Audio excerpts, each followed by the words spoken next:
क्या कभी आपके साथ ऐसा हुआ है कि अगर आप थोड़ी सी मस्ती करने निकलें और वो मस्ती आपकी जान पर भारी पड़ जाए? कुछ ऐसा ही इस मूवी में 3 दोस्तों के साथ होता है।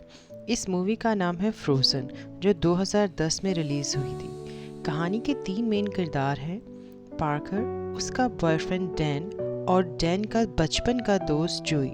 ये तीनों एक रिजॉर्ट में स्की करने के लिए आते हैं। ये तीनों मस्ती ही करते हुए लिफ्ट साइड पर आते हैं।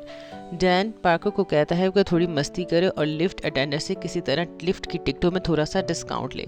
पार्कर लिफ्ट अटेंडर से बातें करती है और बातें ही बातों में कुछ डिस्काउंट उससे ले लेती है। उसके बाद ये तीनों लिफ्ट में बैठकर आगे की तरफ चल पड़ते हैं। कुछ देर आगे जाके लिफ्ट अचानक से रुक जाती है। लिफ्ट में बैठे तमाम लोग डर जाते हैं। पार्कर भी बहुत घबराती है, जिस पर उसके दोनों दोस्त उसका मजाक भी उड़ाते हैं।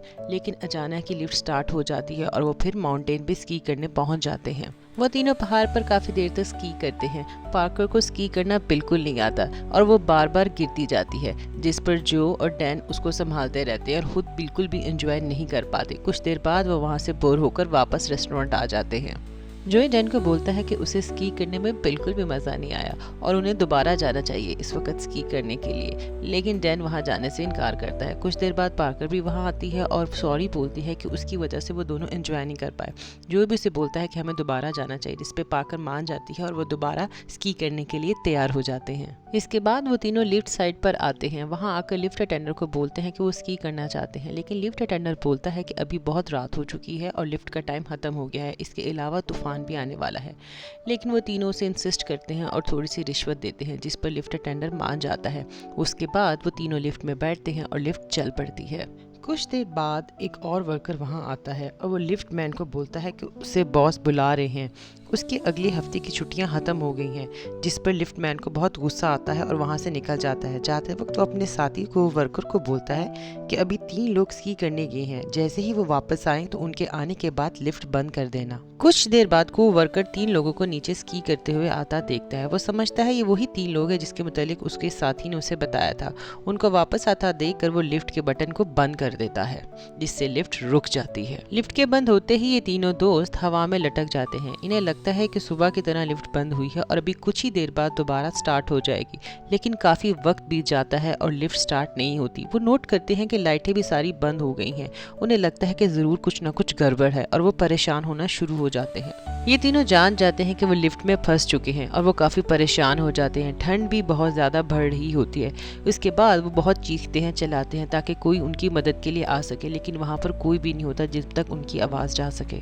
कुछ देर बाद वहाँ पे बर्फ हटाने वाली गाड़ी आती है। उसे देखकर वो तीनों बहुत चिल्लाते हैं, बहुत इशारे करते हैं, लेकिन कारमैन उनको नहीं देख पाता और वहाँ से निकल जाता है। पार्कर ज़ोर ज़ोर से चिल्लाती है और रोने लगती है और बोलती है कि आज वीकेंड है, अगले हफ्ते तक कोई भी यहाँ नहीं आएगा, जिस पे वो तीनों घबरा जाते हैं। सर्दी भी बहुत ज़्यादा बढ़ रही होती है। उन्हें लगता है कि वो यहाँ पर इस तरह रहेंगे तो वो मर जाएंगे। ठंड से उनकी बहुत बुरी हालत हो जाती है। डैन बोलता है कि वो खुद मदद लेकर आता है। पार्कर उसे बोलती है कि वो ऐसा कुछ नहीं करेगा, लेकिन डैन कहता है कि कुछ नहीं होता, वो नीचे जाएगा और उसके बाद किसी को मदद के लिए लाएगा। ये कहते ही डैन नीचे की तरफ छलांग लगा देता है। डैन जैसे ही गिरता है तो मोटी बर्फ होने की वजह से उसकी दोनों टांगें टूट जाती हैं और वो खूब चिल्लाता है। ये देख के पार्कर और जो का भी बहुत बुरा हाल होता है, मगर वो चाह कर भी उसकी मदद नहीं कर पाते। डैन जोई को बोलता है कि वो रस्सी पे लटक के दूसरे टावर तक जाए, क्योंकि वहां पर सीढ़ी मौजूद है। पर जूही को बहुत डर लगता है। वो जैसे ही रस्सी पर लटकता है तो उसके हाथ फिसलना शुरू हो जाते हैं और वो डर के मारे वो दोबारा वापस आ जाता है। कुछ देर बाद वहाँ पर एक भेड़िया आ जाता है और वो डैन पर अटैक कर देता है। पार्कर और जोई बहुत चीखते चिल्लाते हैं ताकि वुल्फ को वहाँ से भगा सके, लेकिन वुल्फ अपने बाकी साथियों के साथ वहाँ पर आ जाता है और वो डैन को नोच नोच के खा जाते हैं। डैन मर जाता है, जिसपे पार्कर बहुत रोती है और वो जो को बोलती है कि उसने उसकी मदद के लिए कुछ नहीं किया। जोई भी उसे बोलता है कि उसकी भी गलती है कि उसने डैन को नीचे जाने दिया, लेकिन अब कुछ नहीं हो सकता क्योंकि डैन इस दुनिया से जा चुका था। इसके बाद पार्कर और जोई सारी रात लिफ्ट में ही बैठे रहते हैं और ठंड में अकड़ जाते हैं। फिर सुबह हो जाती है। पार्कर का हाथ ग्रिल से चिपक जाता है। उसको खींचकर वो अलहदा करती है, जिससे उसका हाथ छिल जाता है।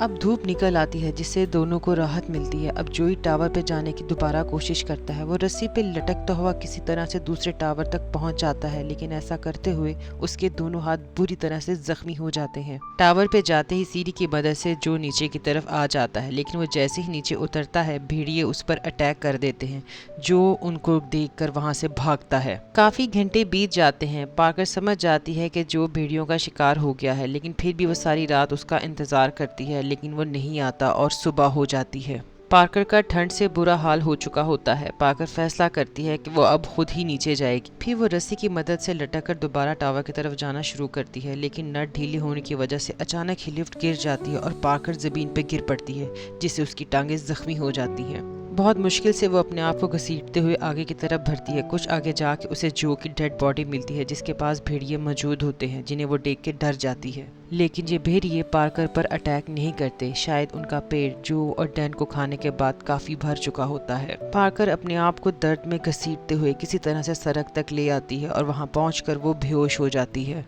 कुछ ही देर बाद एक कार वहां से गुजरती है और वो पार्कर को वहां देखकर उसकी मदद करती है। पार्कर की जान बच जाती है, पर उसके दोनों दोस्त लापरवाही की वजह से मर जाते हैं।